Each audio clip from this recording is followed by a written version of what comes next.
Olá, estamos de volta com Conexão.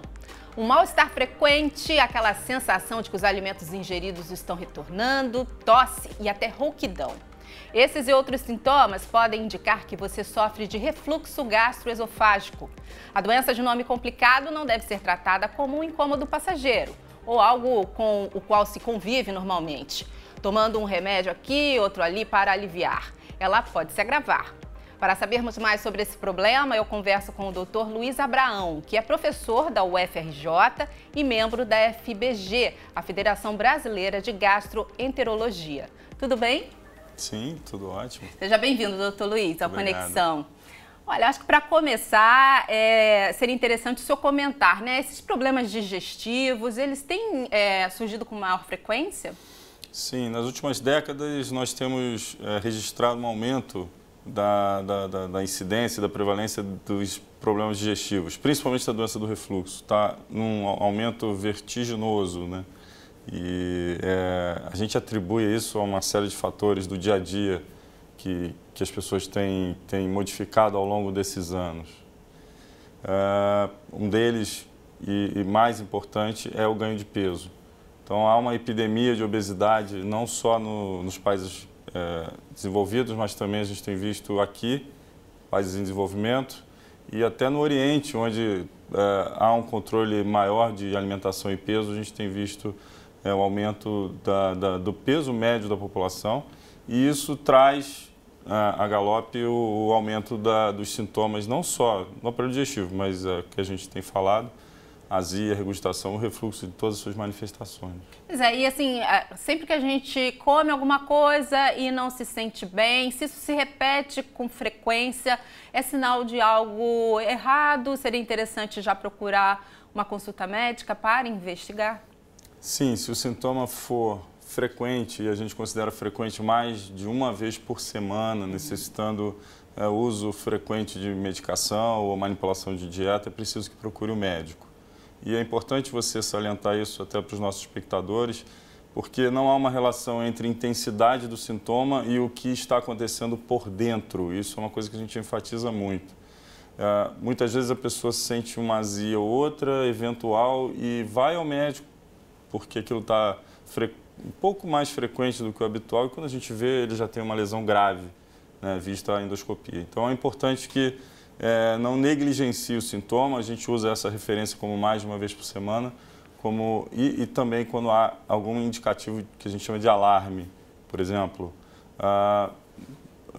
eliminação de sangue, ou dor persistente que não alivia com os remédios usualmente empregados, perda de peso, dificuldade para engolir.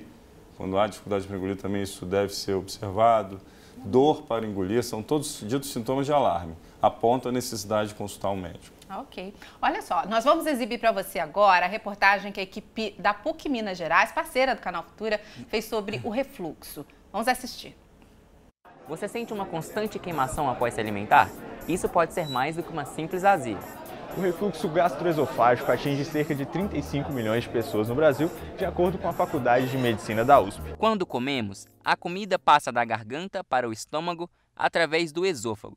Uma vez que a comida está no estômago, um anel de fibras musculares impede que o alimento se mova para trás, em direção ao esôfago. Essas fibras são chamadas de esfíncter esofágico inferior.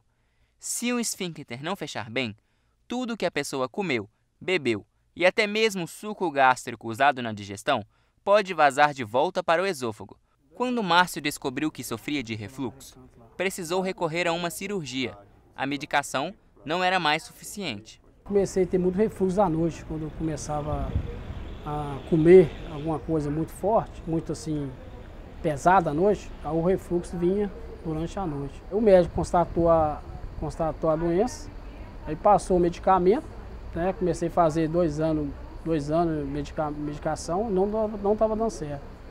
Aí o médico sugeriu fazer a cirurgia. Depois da cirurgia, né, ficou bem melhor, então não estou tendo mais não. Eles ainda se expressam pelas emoções. Risos, choros, falam muito sobre estes pequenos. Por isso mesmo, é preciso ficar atento para não confundir uma simples cólica, por exemplo, com o refluxo. Os primeiros sintomas podem assustar os pais, mas com os cuidados corretos, vários problemas são evitados, como foi o caso da Bárbara, que logo nos primeiros meses de vida do filho enfrentou esse desafio. Desde que ele nasceu, eu notava que ele tinha algum incômodo, que eu não sabia identificar o que era, porque o tipo de refluxo dele é um refluxo diferente da maioria, que coloca o leite para fora. O dele é o refluxo oculto. O leite fica só subindo pelo esôfago e provocando um desconforto. Então, eu notava que ele mamava o dia inteiro e chorava bastante depois das mamadas, e só parava quando voltava a mamar. Porque, segundo a pediatra, a descida do leite pelo esôfago dá um alívio momentâneo para aquele refluxo. A maioria dos sintomas do Theo foram aliviados, porém, ainda é necessário ter atenção. O tratamento, ele trata o mal-estar do refluxo, né? Então, o refluxo ele permanece até que essa válvula mature. No caso do meu bebê, ele melhorou por um período muito longo, mas ele tem crises, assim, que a gente consegue ouvir, que às vezes ele acorda à noite dando uma choradinha, mas nada comparado ao que era, não. Existe realmente diferença do refluxo da criança para o adulto? Existe. Na criança, o grande fator, como ela disse, é a imaturidade dessa válvula, que é o esfíncter inferior. Ela ainda não tem um controle adequado, né, se fechando no período após a alimentação, após a amamentação e não permitindo esse refluxo. No adulto, não. No adulto, existem outros fatores, aí sim, talvez uma maneira mais grosseira para vocês entenderem, é como se fosse o desgaste dessa válvula, né? Então, uma alimentação errada por muito tempo, o ganho de peso. Alimentação errada, rapidamente, poderia ser o quê? O excesso de gordura, o próprio leite para o adulto? No adulto, o leite não é o grande vilão. Não, na criança, sim, o refluxo, e aí é um parênteses que a gente faz, o refluxo pode se confundir com uma alergia à proteína do leite na criança. O sintoma é muito parecido, né, quando há a introdução do leite de vaca, o leite não materno, né? Aí isso pode realmente ocorrer e o sintoma é muito parecido, que é a regurgitação, né, do material ingerido, o choro ao ingerir o alimento, a cólica, dificuldade em ganhar peso e crescer. Então, na criança, as manifestações são diferentes. O adulto, o leite não vai ser o grande vilão, é claro, existem adultos que têm intolerância e alergia ao leite, mas a gente, quando fala em dieta ruim, é gordura, excesso de gordura, cafeína, em todos os aspectos, café, refrigerantes, chocolates, etc. O próprio chá, né? Até alguns chás são ricos em cafeína, condimentos picantes, álcool, que é muito consumido. Então, são alimentos, remédios. Muitas vezes a pessoa está tomando um remédio para tratar uma certa condição e aquele remédio promove o refluxo, principalmente esses remédios, por exemplo, para asma, para doença pulmonar. E qual costuma ser o tratamento para o adulto? O tratamento do adulto, ele sempre é baseado numa orientação geral de reduzir esses alimentos, caso eles estejam presentes. Então, a gente dá uma orientação de dieta.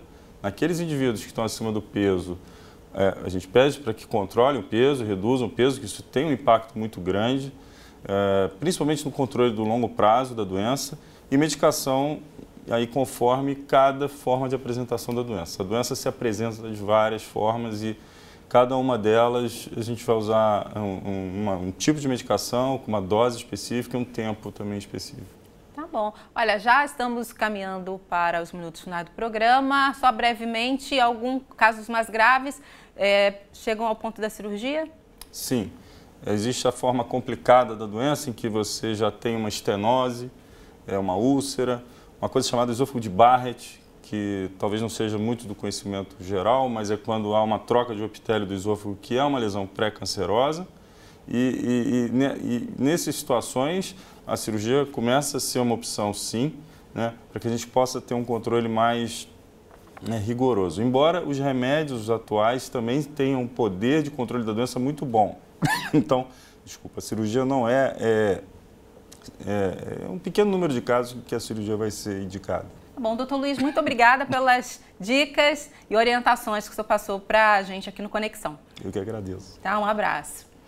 Bom, eu espero que vocês tenham gostado dessas dicas, porque muitos problemas de saúde, né, podem ser evitados ou tratados com simples mudanças de hábitos. Daqui a pouco a gente volta com Conexão para falar sobre literatura, a Festa Literária Internacional de Paraty.